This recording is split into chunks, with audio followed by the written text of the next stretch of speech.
Scamming the public out of $750 million is a crime that the FBI frowns upon as much as any. Doing so by taking advantage of a global catastrophe during which millions of people's lives are at risk is an act that sinks to another whole new level.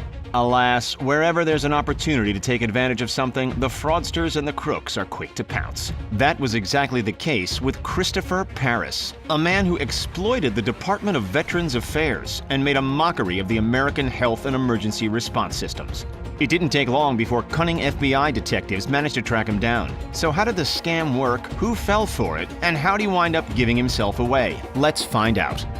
This is Christopher Paris, the 39-year-old Atlanta resident responsible for a scam that not only intended to rob the good American people of their basic needs, but also sent the Department of Justice into a fuming rage. After discovering Paris's twisted actions, the Department of Justice made a statement. We will not tolerate this conduct, especially when it involves this kind of egregious attempt to target and defraud our nation's treasures, our veterans. During such a trying time, the government was adamant on its stance to those who tried to take advantage of the harsh circumstances. U.S. District Attorney Timothy Shea made it crystal clear. Quote, "My office will devote whatever resources are necessary to stop scams aimed at exploiting Americans during this unprecedented pandemic." End quote. One such a scam, orchestrated by Paris, was constructed with the intention to secure orders from the Department of Veteran Affairs for 125 million face masks and other personal protective equipment, for PPE. The value of such necessities fell into the $750 million ballpark. Paris made promises to a number of businesses that he could obtain millions of genuine 3M face masks from domestic factories. Those businesses were desperate, so they paid him the money. But in reality, the orders were impossible, and Paris's claims were nothing but empty words. In simple terms, he was trying to sell something he didn't even have. Clear, blatant fraud. It's no secret that 2020 has been a tumultuous year, and as far as it all seems, we're not even close to being done with its wrath. The impact has been felt across every corner of the globe, far wider and far more penetrating than any of us could have ever imagined. Close to 5 million people and counting have been directly affected, found across every habitable continent on Earth, and spanning at least 187 countries and territories. Schools have been closed, sporting seasons have been suspended indefinitely, the majority of flights have been grounded, businesses have shut their doors, and the world is dealing with record-high levels of unemployment. So for Christopher Paris to attempt to exploit an already treacherous situation, that hit the nerve for Homeland Security and the FBI, and they were determined to bring him to justice swiftly. The early months of 2020 has seen demand for PPE like never before. It is almost unprecedented, with individuals and companies doing whatever it takes in order to get their hands on the necessary equipment. Millions of face masks, gowns, gloves, and sanitizer bottles have been required in an incredibly short period of time. Make no mistake, Christopher Paris was well and truly aware of this. Knowing that companies and governments were on their knees begging, Paris seized an opportunity to exploit. Whenever a case like this makes headlines and stops the rest of the world in its tracks, everyone hears about it. And let's be honest, it's pretty much all you hear about. Just as events like these can show the remarkable unselfishness of human nature, it can also highlight the exact opposite. As terrorizing as this event has been in and of itself, when a topic is this widely known and this continuously talked about, it can be squeezed and manipulated, and it has been. When there's an opportunity for a criminal, a fraudster to take advantage of something, they will. That was Stephen Morell, chief of the FBI's Financial Crime Section. He's a man who has spent years following the patterns of financial fraud, so he knows what he's talking about. This isn't the first time he's dealt with people like Christopher Paris, but it was one of the first times he's seen someone criminally victimize veterans and those in need. In a similar vein of thinking, that's exactly why the most popular time in the calendar year for tax scams, be them online or over the phone, is right around the same time as the actual tax deadline. That's the topic on everyone's mind, and it's an easy access point for trickery. So even though 2020 has been turning people's lives upside down with an ominous, destructive health scare, we've actually been affected in more ways than the obvious.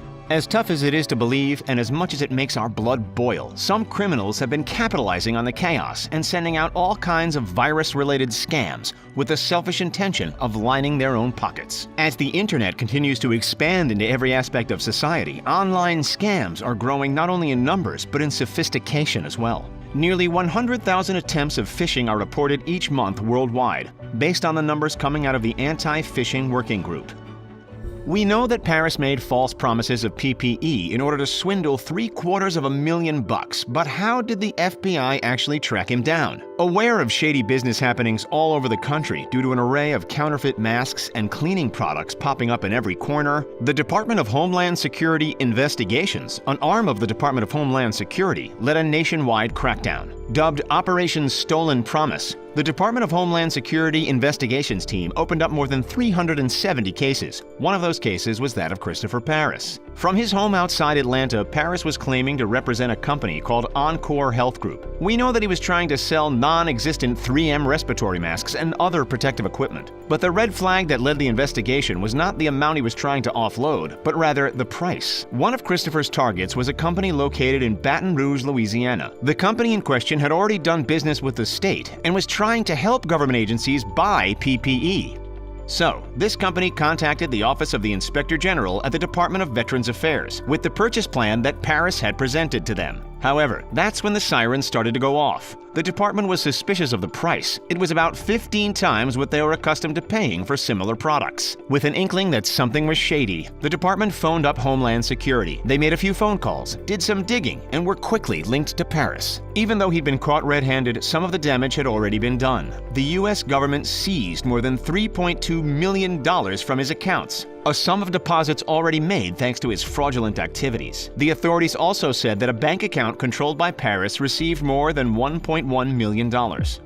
As we mentioned, almost 400 investigations were opened up during this time. Christopher's targeted companies and government entities, but others took advantage of individuals, small business owners, students, and employees. Allow us to introduce you to Alicia Coles. She and her husband, like hundreds of thousands, if not millions of others, had their lives turned upside down in 2020. Not solely as a result of mandatory lockdowns and restrictions, but because of scammers. Their furniture installation business had gone from booming sales to no bookings at all. To counter the lack of income, Alicia signed up online for a government loan program, only to be hit with a phishing attempt that tried to use her application to steal her identity.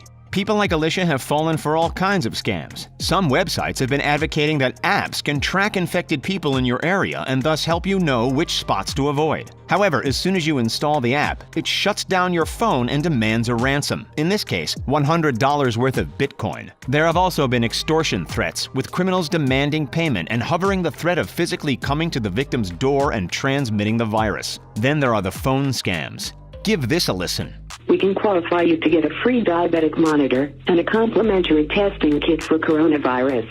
Even celebrities are getting in on the scamming action. This is Keith Middlebrook, an actor who claimed that he had developed a cure. Considering that hundreds of world-leading medical companies are funneling billions of dollars into treatment, do you really think a B-grade celebrity would be the one to figure it all out? Of course not. At this stage, there is no cure, and as punishment for his outlandish claims and related actions, Middlebrook was charged with wire fraud, accused of promoting a false claim, and taking advantage of the mass media focus in order to lure investors toward his company. Now that you've gotten a bigger idea of the huge spoke of recent scammers, let's swivel our attention back to Christopher Paris. The authorities did finally catch up to him. Part of the reasoning behind his capture was actually his prior record. This isn't Paris's first attempt to bend the rules, nor would we be surprised if it were his last. That is, if he manages to walk free from prison. Between January 2012 and June 2018, Paris, together with his business partner Perry Santillo, engaged in a giant Ponzi scheme, scamming close to 1,000 people out of a total of at least $115 million. These ongoing tricks lasted for years. What was his method? Persuading his victims, people who already trusted him, to turn over their savings to his Rochester-based company, Lucian Development. He promised great investment opportunities which in reality did not exist. The pair would pay old investors with new investor money and scrape plenty off the top for themselves to live their own selfish, lavish lifestyle. Santillo would brag about their splurging, the likes of $150,000 weekend trips to Vegas and $10,000 suits, all while draining their victims' life savings. Perry Santillo pleaded guilty to 3 charges. 1. Conspiracy to commit mail fraud. 2. Mail fraud. And 3. Conspiracy to launder money, and faced up to 20 years in prison. It was a similar outcome for Paris. He actually orchestrated the entire PPE fraud while already facing up to 20 years behind bars for the previous Ponzi scheme. So for Paris's more recent exploits, he faces wire fraud charges, the maximum statutory penalty of which is 20 years in prison, alongside a $250,000 fine. Remember, that's on top of the mail fraud and money laundering charges he was already facing from his shady Lucian development days. As it stands, Perry is currently awaiting trial, but all signs point to a significant time penalty behind bars. How about you play the role of the judge for this one? What do you think is the appropriate sentence? A slap on the wrist? Life behind bars? Or something in the middle? Share your thoughts in the comments. Don't forget to like this video, subscribe to the channel, and as always, thank you so much for checking out The Richest. See you next time, and have a great day.